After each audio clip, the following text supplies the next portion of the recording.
জীবনটা খুব লম্বা বলে মনে হয়, কিন্তু সত্যি বলতে সময় কারো জন্য থেমে থাকে না। আজ যে সুযোগটা হাতছাড়া করলে কাল সেটা হয়তো আর আসবে না। আমরা ভাবি একদিন করব, সময় হলে শুরু করব, সব ঠিক হলেই এগোবো, কিন্তু সময় কখনো সব ঠিক করে দেয় না।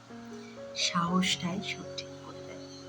তুমি আজ যে পদক্ষেপটা নেবে সেটাই একদিন বড় পরিবর্তন হয়ে ফিরবে। অপেক্ষা করে থেকো না পারফেক্ট মুহূর্তের জন্য, কারণ পারফেক্ট সময় বলে কিচ্ছু নেই, আছে শুধু এখন। তাই আজ থেকে শুরু করো, ধীরে হলেও এগোও, কারণ থেমে থাকা মানেই পিছিয়ে যাওয়া।